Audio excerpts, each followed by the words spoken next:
ये जो भारतीय जनता पार्टी के 2 नंबर के डिप्टी सीएम हैं, अलग अलग तरीके से ये लोग खुद भ्रष्टाचार में डूबे हुए हैं। अब देखिए डिप्टी सीएम विजय सिन्हा किस तरीके से बालू माफियाओं से ये लोग उगाही करने का काम करते हैं। तो ये लोग अपने पाप को छुपाने के लिए अनर्गल प्रलाप करते हैं। लेकिन भारतीय जनता पार्टी को तो न तो धर्म से मतलब है, न तो सनातन से मतलब है। सनातन के नाम पर, धर्म के नाम पर भावनात्मक मुद्दे, भावनात्मक नारों के सहारे ये लोग सिर्फ और सिर्फ राजनीतिक रोटी सेकने का काम करते हैं। नमस्कार, द इंडिया टॉप देख रहे हैं। मैं हूं अखंड ज्योति। देखिए, कल के दिन उप मुख्यमंत्री विजय कुमार सिन्हा ने तेजस्वी यादव पर बड़े आरोप लगाए थे।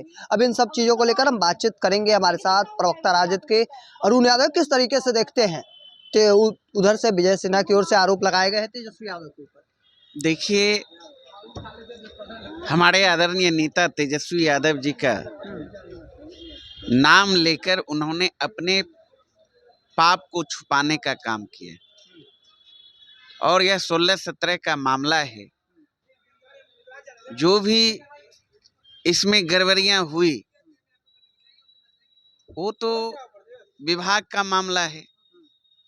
अभियंता के माध्यम से ही जो भी अनियमितता सामने आई तो इस पर कार्रवाई करनी चाहिए ना। जबकि 18 में, 19 में, 20 में, 21, 22 तक, 5 साल तक भारतीय जनता पार्टी कोटे के ही मिनिस्टर रहे। नित्यानंद नंदकिशोर यादव जी रहे पथ निर्माण मंत्री, नितिन नवीन जी रहे पथ निर्माण मंत्री। तो कहीं ना कहीं अप्रत्यक्ष रूप से ये जो भारतीय जनता पार्टी के 2 नंबर के डिप्टी सीएम हैं, उनको टारगेट करने का काम किया। खुल के नहीं, अप्रत्यक्ष रूप से मामला यहाँ है। और अभी जिस तरीके से सरकार चल रही है, ये लोग आपस में ही अलग अलग दुकानदारी कर रहे हैं। अलग अलग तरीके से ये लोग खुद भ्रष्टाचार में डूबे हुए हैं। अब देखिए डिप्टी सीएम विजय सिन्हा, ये पब्लिक भी जानती है, खास करके भारतीय जनता पार्टी के एक एक कार्यकर्ता जानता है इस बात को, किस तरीके से बालू माफियाओं से ये लोग उगाही करने का काम करते हैं। प्रत्येक माह का करोड़ों रुपया वसूली ये लोग करते हैं। और आरोप किस पर लगा रहे हैं? भाजपा पे? अरे ये तो खुद विभाग के जो मिनिस्टर हैं और अलग अलग तरीके से ये लोग दोहन शोषण कर रहे हैं। राज्य की खजाने को अवैध रूप से लूट रहे हैं, चाहे शराब माफियाओं को संरक्षण देकर, जमीन माफियाओं को संरक्षण देकर, चाहे बालू माफियाओं को संरक्षण देकर, चाहे अवैध जो नकली दवा का एक कारोबारी है विजय सिन्हा। तो ये लोग अपने पाप को छुपाने के लिए अनर्गल प्रलाप करते हैं। तो अनर्गल प्रलाप आप क्यों करते हो? सरकार में हो, केंद्र में भी आपकी सरकार है, आपको कार्रवाई करने से किसने रोका है? ये तो अब जो मामला है, निकासी का मामला या जिस तरह का जो इसमें गड़बड़ी सामने आई है, ये तो अभियंता से जुड़ा हुआ मामला है। तो अभियंता पर कार्रवाई करना चाहिए ना। इतने देर से सोए क्यों थे? इसका मतलब ये लोग ब्लैकमेल कर रहे थे अधिकारियों के साथ, पदाधिकारियों के साथ, कंट्रैक्शन। एक आखिरी सवाल यह लेंगे कि भारतीय जनता पार्टी के प्रदेश अध्यक्ष दिलीप जायसवाल ने सीधे तौर पर कांग्रेसियों को चुनौती दे दी है। कहा है कि अगर हिम्मत है किसी कांग्रेसी में तो हज को लेकर इस तरीके का बात करके दिखाए। चूंकि पिछले दिनों मल्लिकार्जुन खड़गे ने जो बात साफ तौर पर कहा कि गंगा में डुबकी लगाने से क्या हो। देखिए, उनका संदर्भ कुछ और था, लेकिन भारतीय जनता पार्टी को तो न तो धर्म से मतलब है, न तो सनातन से मतलब है।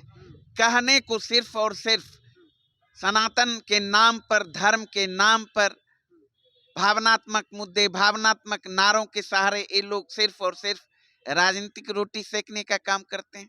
देखिए ना, उत्तर प्रदेश में भाजपा की सरकार है और इतना बड़ा आयोजन और शासन प्रशासन के लुंज पुंज व्यवस्था के कारण, अव्यवस्था के कारण भगदड़ मच गई। भगदड़ में अनेकों लोगों की जान चली गई, अनेकों लोग घायल हैं, उसकी चिंता इनको नहीं है। अगर सरकार वहां की चुस्त दुरुस्त व्यवस्था करती, अब जान रहे इतना बड़ा आयोजन है, आयोजन में पूरे देश से भारी संख्या में लोग जा रहे हैं स्नान करने, तो किसकी जवाबदेही है? सुरक्षा व्यवस्था वहां ठीक रहती प्रशासनिक तौर पर तो इतनी बड़ी घटना नहीं घटती। इसकी जिम्मेवारी कौन लेगा? लेना चाहिए भारतीय जनता पार्टी के लोगों को। सिर्फ और सिर्फ ये लोग भावनात्मक नारे, भावनात्मक मुद्दे, धर्म के नाम पर वो तो कह रहे कि पुख्ता इंतजाम, वो कह रहे पुख्ता इंतजाम है, सब कुछ सुरक्षा की व्यवस्था बढ़िया। अगर पुख्ता इंतजाम रहता, चुस्त दुरुस्त व्यवस्था रहता, तो इतनी बड़ी दिल दहलाने वाली घटना नहीं घटती, हृदय विदारक घटना नहीं घटती, कई लोगों की जान नहीं जाती।